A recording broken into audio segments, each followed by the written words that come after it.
نبی کریم صلی اللہ علیہ وآلہ وسلم نے فرمایا، جو شخص جمعہ کے دن غسل کرے اور خوب اچھی طرح سے پاکی حاصل کرے اور تیل استعمال کرے یا گھر میں جو خوشبو میسر ہو استعمال کرے، پھر نماز جمعہ کے لیے نکلے اور مسجد میں پہنچ کر 2 آدمیوں کے درمیان نہ گھسے، پھر جتنی ہو سکے نفل نماز پڑھے اور جب امام خطبہ شروع کرے تو خاموش سنتا رہے، تو اس جمعے سے لے کر دوسرے جمعے تک سارے گناہ معاف کر دیے جائیں گے۔ رسول اللہ صلی اللہ علیہ وآلہ وسلم نے فرمایا، جب امام غیر المغضوب علیہم ولا الضالین کہے تو تم آمین کہو، کیونکہ جس کا یہ کہنا ملائکہ کے کہنے کے ساتھ ہو جائے اس کی تمام پچھلی خطائیں معاف ہو جاتی ہیں۔ رسول اللہ صلی اللہ علیہ وآلہ وسلم ظہر سے پہلے 2 رکعت،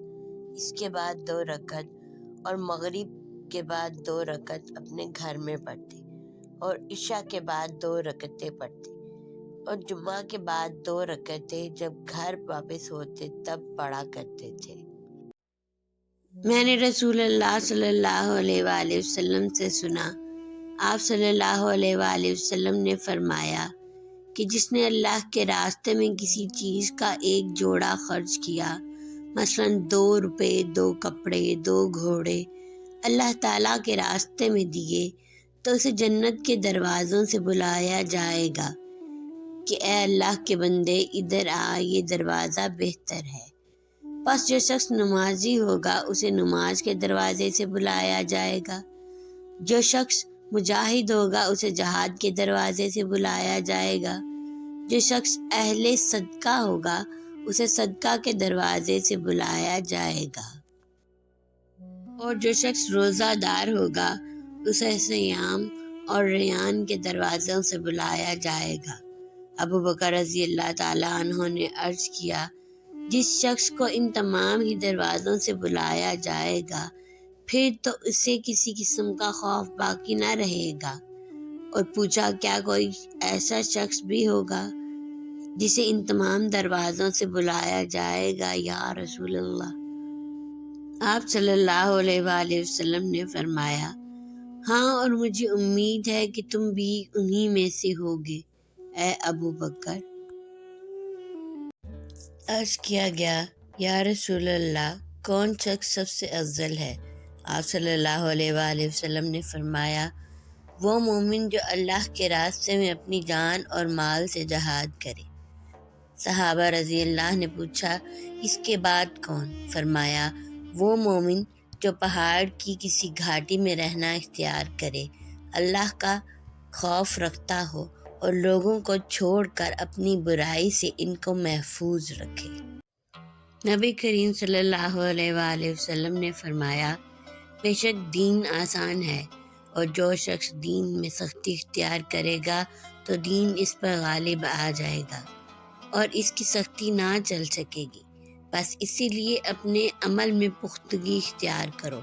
اور جہاں تک ممکن ہو میانہ روی برتو، اور خوش ہو جاؤ کہ اس طرز عمل سے تم کو دارین کے فوائد حاصل ہوں گے، اور صبح اور دوپہر اور شام اور کسی قدر رات میں عبادت سے مدد حاصل کرو۔ رسول اللہ صلی اللہ علیہ وآلہ وسلم نے فرمایا کہ اپنی اولاد کا میرے نام کے اوپر نام رکھو، مگر میری کنیت اختیار مت کرو، اور جس شخص نے مجھے خواب میں دیکھا تو بلا شبہ اس نے مجھے دیکھا، کیونکہ شیطان میری صورت میں نہیں آ سکتا، اور جو شخص مجھ پر جان بوجھ کر جھوٹ بولے وہ دوزخ میں اپنا ٹھکانہ تلاش کرے۔ میں نے نبی کریم صلی اللہ علیہ وآلہ وسلم سے پوچھا، اللہ کے نزدیک کون سا گناہ سب سے بڑا ہے؟ فرمایا، اور یہ کہ تم اللہ کے ساتھ کسی کو برابر ٹھہراؤ، حالانکہ اللہ ہی نے تم کو پیدا کیا ہے۔ میں نے عرض کیا، یہ تو واقعی سب سے بڑا گناہ ہے، پھر اس کے بعد کون سا گناہ سب سے بڑا ہے؟ فرمایا، یہ کہ تم اپنی اولاد کو اس خوف سے مار ڈالو کہ وہ تمہارے ساتھ کھائیں گے۔ نبی کریم صلی اللہ علیہ وآلہ وسلم نے فرمایا کہ جب اللہ تعالیٰ کسی بندے سے محبت کرتا ہے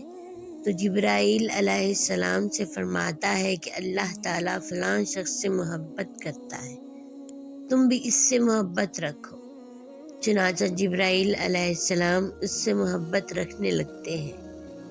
پھر جبرائیل علیہ السلام تمام اہل آسمان کو پکار دیتے ہیں کہ اللہ تعالیٰ فلاں شخص سے محبت رکھتا ہے،